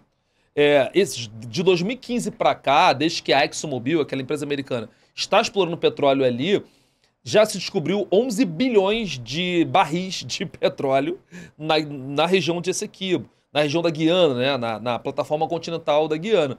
Então, há o interesse dos Estados Unidos ali, há o interesse da China ali, há o interesse da Venezuela nesse território, né? Isso representa, cara, o que a Guiana tem hoje, 75% das reservas do Brasil. Então é claro que o Maduro está interessado nesse petróleo. A gente faz uma comparação, fizemos esses dias, né, Augusto, uma comparação entre o Saddam Hussein tentando tomar o Iraque, né? Que é a mesma coisa. Petróleo pra cacete, eu preciso desse petróleo. Então, há um interesse enorme em Essequibo. Vai ter guerra ou não? Não sabemos. O que sabemos é que as discussões estão ali e tem interesses de vários países, de várias potências, né? Inclusive do Brasil. Inclusive do Brasil. Cara, o Brasil e o mundo nessa história. O Brasil, acho que a grande questão é um conflito na fronteira brasileira, né? Acho que isso é o fundamental. A possibilidade de um conflito aqui ao lado do Brasil, em linha, literalmente, Roraima faz tríplice fronteira Brasil, Guiana e Venezuela, né? Então, acho que esse é o fato mais importante, a possibilidade de um conflito lá, refugiados, conflitos espirrando para o Brasil. É dificílimo você ter um conflito ali na tua fronteira que você não se posicione claramente para um lado ou para o outro e tal. Então, assim, acho que isso é talvez o mais fundamental.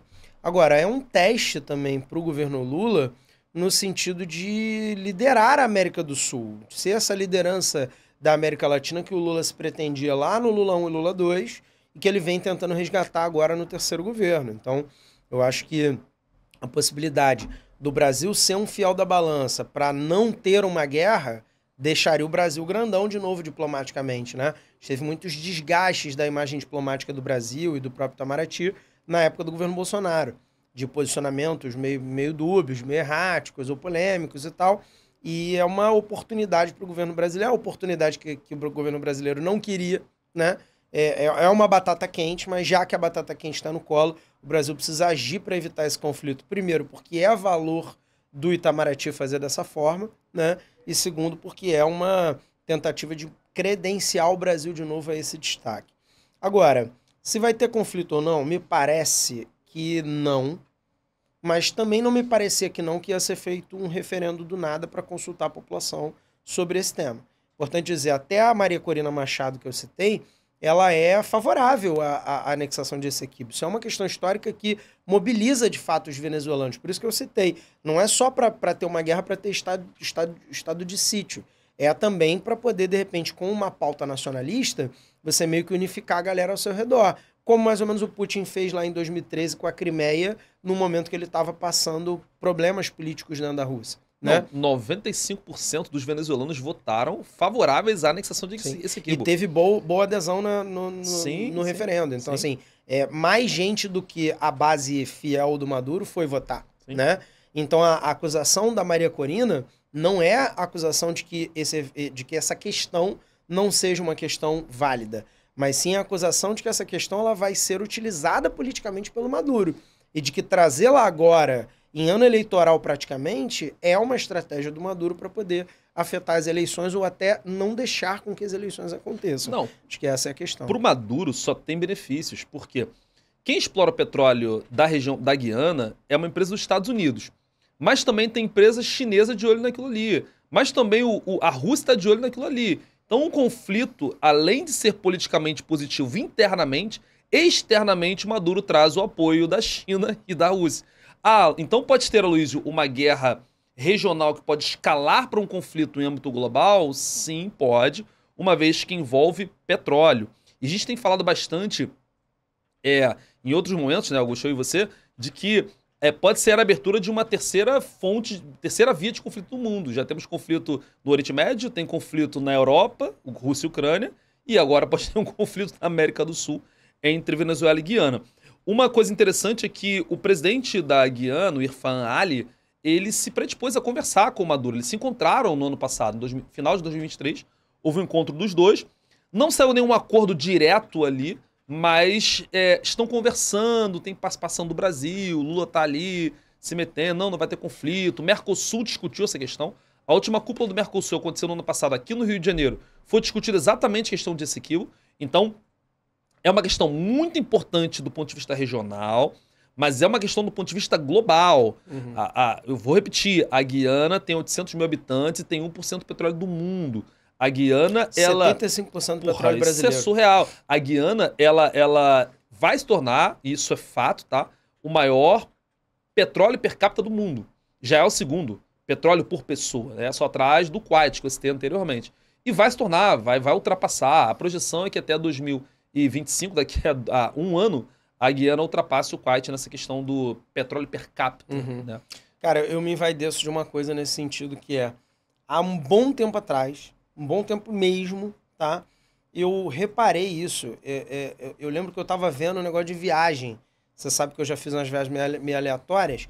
Por quê? Tipo, queremos viajar no final do ano. Vamos para onde? Não sabemos ainda. Eu começo a ver passagem mais barata e tal. Vamos ver, vamos rodar. E aí, às vezes, nessas minhas doideiras de ficar fuxicando decolar.com, eu vi destinos baratos para se conhecer e que tal. Que não bota R$1 aqui nesse podcast, mas poderia. Cara. Vem daí. Não bota vem R$1. Vem daí que eu já tenho um. Bom, então o decolar.com, fiquei lá fuxicando pra caramba. Eu lembro que na época falavam de Paramaribo no Suriname e de Georgetown na Guiana como dois destinos turísticos, como eles chamavam de um Novo Caribe. Isso eu tô falando de quase 10 anos atrás, tá? O Novo Caribe. Por quê? Porque tava havendo naquela época um surto de investimentos de hotéis, redes hoteleiras americanas ali naquela região, montando estrutura de resort, como em Punta Cana, como em Curaçao, em vários locais ali no Mar do Caribe. Se vocês depois olharem o mapa da América do Sul, você vai ver a Venezuela e a Colômbia voltadas para o Mar do Caribe e a pontinha antes de chegar naquele litoral mais face norte do Nordeste brasileiro, antes do Amapá, né, entrando na América do Sul, é tudo voltado para o Mar do Caribe, né? Então, assim, não deve nada para aqueles outros locais ali na América Central em termos de beleza natural. Só que nunca teve estrutura, né? E aí essa estrutura do nada surgindo e tal, eu falei, pô, legal, investimento em turismo não é uma coisa nova, né? Ainda mais com a popularização do transporte aéreo e tal, não sei o quê. Mas eu falei, cara, eu tô meio desconfiado. Aí botei novas descobertas importantes de naturais e tal, não sei o quê. Aí botei Suriname e Guiana. Aí tinha pesquisas rolando, isso há 10 anos atrás, lembra que foi descoberta há 8 anos atrás, tinham pesquisas rolando sobre petróleo ali na região. E eu lembro que quando eu falava sobre a Venezuela, eu já mencionava isso. Mesmo sem falar de Essequibo, nada disso, mas eu já falava, essas descobertas recentes da Venezuela já estão tendo pesquisas no país vizinho, que é a Guiana, e na outra Guiana e no Suriname sobre você ter petróleo ali naquela região. E esse interesse súbito dos Estados Unidos na região, ele muito provavelmente tem a ver com isso. Aí, em 2015, teve a descoberta do petróleo e agora um conflito e uma possibilidade até nesse balão de ensaio que se tornou mais né? Essa questão para as dinâmicas globais, você tem a possibilidade, por exemplo, de uma base americana ali na Guiana, que já está sendo discutida, né? Você já teve envio de navio de guerra britânico lá para a Guiana. Quer dizer, então você tem já esse posicionamento de países que são geopoliticamente destacados, mas ao mesmo tempo que são grandes produtores de petróleo também, tá? Só mais uma coisinha sobre o Brasil a respeito disso. O Brasil, ele tecnicamente, tá? Tirando apoios internacionais possíveis, tanto para a Venezuela quanto para o Brasil, o Brasil tecnicamente tem uma força armada mais desenvolvida do que a da Venezuela. Tanto em termos de equipamento, tecnologia, quanto de efetivo, né? O efetivo brasileiro é cerca de 3 vezes maior do que o da Venezuela. Então, beleza, num hipotético X1, assim, se tivesse aqueles cenários de joguinho, né, e tal, não sei o quê, teoricamente o Brasil venceria um conflito. Agora, a questão é que não é o Brasil vencer um conflito porque ele está sendo atacado. O Brasil teria de intervir sem ser provocado. Ele teria de intervir porque quer, né? E isso é uma coisa pouco provável pelo histórico brasileiro, pelo perfil do Lula e mais ainda pela saia justa em que fica o Lula nesse momento. Porque o Lula está há 1 ano no governo, nesse 3º mandato, fazendo aproximações sem pisar totalmente no calo do Biden, mas azedando um pouquinho, fazendo aproximações principalmente com a China e a reboque a Rússia, né? O novo BRICS, essa coisa toda. E esses são aliados da Venezuela. Só que dentro de uma tradição brasileira, diplomática e Itamaraty e tal, porra, o que está acontecendo ali claramente seria uma transgressão aos tratados internacionais que o Brasil é signatário. Então o Lula fica naquela. Tipo, o Lula fez uma declaração que inclusive pegou muito mal nos Estados Unidos e na Guiana, dizendo que é necessário muito bom senso de ambas as partes para que a questão se resolva. E aí o Irfan Ali lá foi lá na Guiana falar, mas como assim? Bom senso da nossa parte. A gente só estava aqui e foi invadido. A gente não tem nada a ver com os acordos que os britânicos fizeram no passado. Porque, assim, se eu olhar, é uma coisa curiosa, né? A Guiana é um país que foi tão colonizado quanto a Venezuela. Só foi colonizado por outra potência. E houve uma divergência na época em que ambos eram colônios, que ela perpassou para um momento em que a Venezuela já não era mais colônia, mas a Guiana ainda era. Lembrando aí, pelo que você falou, foram 130 anos, 140 anos mais ou menos, de momento em que a Venezuela já era independente e a Guiana ainda não. E a Guiana, como colônia dos outros, não mandava em nada. Ó, agora somos independentes. Qual é o território? É esse aqui. Tá bom, é meu território. Pô, é como se tu recebesse uma herança de alguém e em dado momento um pedaço do terreno fosse questionado, entendeu? É uma daquelas questões meio impossíveis de você achar um ponto comum, né? Mas essa questão já estava apaziguada, teoricamente, há mais de 100 anos, mas a Venezuela nunca concordou e o Maduro, convenientemente, trouxe isso tudo de novo. Uma coisa que a gente até mencionou numa live dessas aí, ou na retrospectiva, não tenho certeza, o Brasil posicionou mais tropas na fronteira em função disso. O Brasil tinha o incrível efetivo de 70 soldados na fronteira com a Venezuela. Aí tu quer que eu não seja hater do exército brasileiro.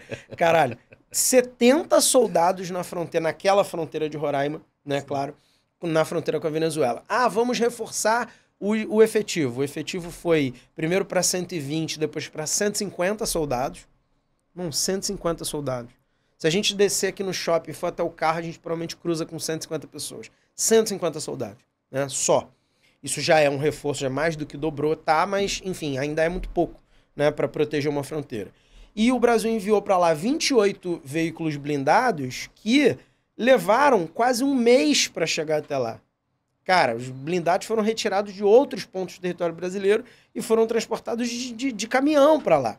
Cara, o bagulho levou um mês. Então, assim, isso é talvez uma provocação também para o Brasil de como que a gente tem fronteiras desprotegidas. Isso Sim. nunca foi uma preocupação para nós, mas, cara, o mundo é novo, o mundo é diferente, a gente tem que olhar para isso com mais atenção. A gente precisa profissionalizar mais, tanto em termos de infraestrutura, de efetivo, de investimento, a nossa capacidade dissuasória, a nossa capacidade de defesa de fronteira e tal. Então isso é uma questão a mais para o Brasil. Então, por mim é isso. Caixinha de perguntas ou tu tem alguma coisa? Caixinha de perguntas. Então vamos nessa. Caixinha de pergunta para a gente finalizar, então. A gente teve só 3 perguntas. Culpa nossa, tá? A gente abriu a caixinha de pergunta bem em cima da hora, só teve um diazinho lá aberto. Até teve mais perguntas, mas eu busquei não repetir com o episódio e ignorar. Teve algumas perguntas que foram brincadeiras e tal. Então vamos lá. A primeira pergunta foi... Perdi aqui... Do Mauro. O Mauro perguntou: não entendo direito porque o Brasil necessariamente se envolve tanto nessa questão de Essequibo. Os 2 países têm uma fronteira enorme. Por que o Brasil não fica apenas neutro e eles que se estapeiem. Boa pergunta do Mauro. Eu já acabei de falar disso agora, então só vou amarrar com uma coisa. Toda a linha de fronteira, praticamente, Mauro, da Venezuela com a Guiana é floresta densa e frente de serra. Então, assim, a serra grandona que você tem ali com frente de rochão, assim, paredão de rocha, voltado para Venezuela, e floresta densa pra caramba. Então, um local meio intransponível, claro que nada é intransponível, mas assim, sem você fazer estradas alternativas e tal, é muito difícil que você tenha essa invasão. Aí você pensa, pô, mas eles têm lá pelo mar territorial, né? Podia ser por terra e tal. Todas as praias ali da área de Essequibo são áreas como, por exemplo, o litoral aqui do Rio de Janeiro, mais primordial, lá no início da história do Rio de Janeiro. É tudo área pantanosa. Então, por mais que você consiga chegar por terra, veículo blindado que pesa 10, 15, 20 toneladas, afunda naquela merda, entendeu? Então você não consegue transpor o território. Você precisaria ir lá pro litoral, lá quase na outra fronteira, já fora do Essequibo, para você poder dar essa volta.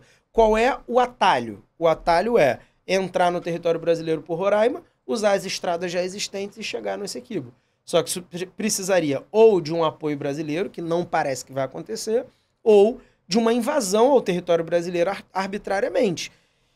Eu não gosto de duvidar de figuras meio doidas como o Maduro, mas também não me parece que ele vá comprar um barulho desse tamanho. Enfim, então essa é a grande questão hoje ali na fronteira. Você ia falar sobre isso? Não, é isso. Não responde a segunda. Rússia e China podem... desculpa, pergunta da Fernanda. Rússia e China podem, de fato, se envolver do lado da Venezuela na questão da Guiana Essequiba? Sei que o Augusto é hater dessa pergunta, mas vai ter Terceira Guerra Mundial. Beijo pra Fernanda, que acompanha sempre a gente aí. Fala. Sempre pode ter, sempre pode ter. A gente vem falando disso muito na questão lá da guerra entre Israel e Hamas. Vai ter intervenção, os Estados Unidos vai entrar, a China, o Irã e tal. Sempre, ao longo da história, se você pegar o século XX, desde o final da Guerra Fria pra cá, os países têm evitado, tentado negociar diplomaticamente. Essas guerras juntando países, potências, elas não são comuns desde o final da Guerra Fria para agora. Então pode acontecer, é pouco provável, porque acredito mesmo que o Brasil vá negociar diplomaticamente com os dois, com o Maduro. Ele tem boas relações com todos os presidentes aqui, mesmo a galera mais à direita, como é o Irfan Ali, né? Ele é mais espectro centro-direita. Mas é pouco provável que tenha. Mas onde tem petróleo, tem possibilidades, tá? Tem petróleo pra cacete, pode ter guerra sim. Uhum. E a terceira pergunta foi da Tamires. Eu acho que a gente já respondeu, mas se você quiser sintetizar rapidamente. Sim. Ela diz, não consigo compreender como figuras tão centralizadoras como Chávez e Maduro têm tanta popularidade. Tem como sintetizar isso ou é inexplicável mesmo? Faz uma síntese disso pra Tamires, dentro do que a gente falou. Cara, figuras como Maduro e Chávez, eles conseguem atingir o povo. Assim. Se você puder definir isso de forma sintética, eles conseguem falar com o povo. Que é o que o Lula consegue fazer, o Bolsonaro consegue fazer. É a linguagem que às vezes a gente critica muito a esquerda brasileira, essa esquerda mais PSOL, às vezes. Diz, que fala de coisas importantes e tal, mas você não fala a linguagem do povo, né? Não adianta você... ter um discurso muito erudito. O Ciro Gomes era muito esse cara, né? Tinha vários problemas em relação a isso. E essas figuras, eles têm essa coisa do populismo muito exacerbada. E você tem populistas de direita e esquerda. No episódio lá do Manuel sobre fascismo, né? A gente falou muito sobre isso. Você tem líderes populistas de direita e de esquerda. A gente fez aqui uma miscelânea para falar do Chaves e você tem características do Fidel Castro, do Bolsonaro, do Lula na mesma figura. E do Putin. Na mesma figura, né? Então... acho que esse podcast, só para encerrar, esse podcast é muito importante. Eu acho que a gente ainda vai crescer muito, porque a gente faz uma parada... Olha, eu tô profetizando. A gente faz uma parada que é muito relevante, e não puxando a sardinha pro nosso lado, nem sendo falso modesto, de que apresentar o fato, né? A gente não fica puxando sardinha para lado de ninguém, assim. É o fato. O Hugo Chávez, ele tinha características de ditador, sim. O Maduro entendeu? E ponto, acabou. E você tem coisas positivas no Chaves? É claro que sim. O Chaves teve benefícios sociais, que a gente citou aqui, vários. O Maduro, ele foi atacado pelos Estados Unidos do Trump, principalmente? Sim. Tem sanções econômicas? Sim. Cara, é isso. Assim como você enxerga coisas positivas em todas essas figuras, mas todos eles, em alguma medida, execráveis de certo ponto. E a gente vai falar sobre isso. Então, se você analisar... Não falei que ia ser sintático, eu nem fui, né? Se você analisar a história, todas essas figuras que foram citadas aqui tiveram seus idos de populismos. O Vargas é adorado por parte da esquerda e centro-esquerda, mas o Vargas foi um ditador, cara. Tipo, o Vargas com ideários fascistas no Estado Novo, né? Assim como vários outros que a gente falou e vem falar. A gente tá aqui pra atacar todo mundo, foda-se. Bela frase vai terminar. Então, temos mais episódios? Temos. Gente, boa, vou reforçar tudo aquilo que o Alô pediu lá no início.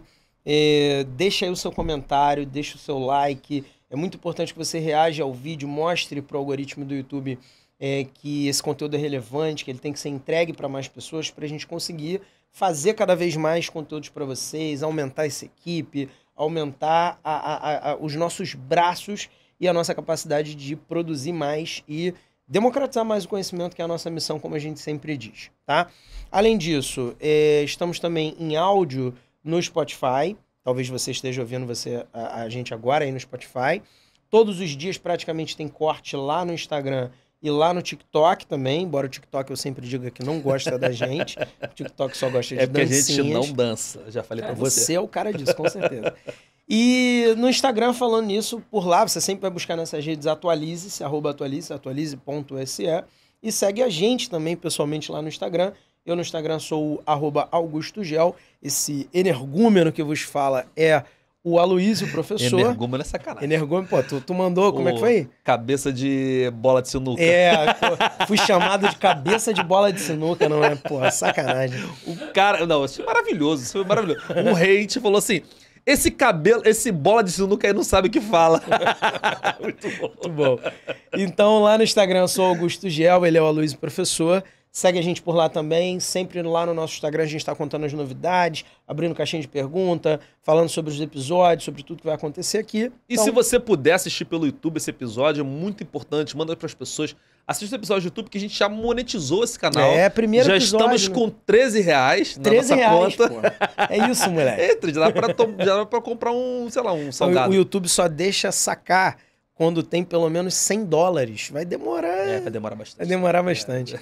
Mas é isso. Muito obrigado por terem acompanhado a gente até aqui. Um beijo e até a próxima. Tchau, Valeu! Tchau.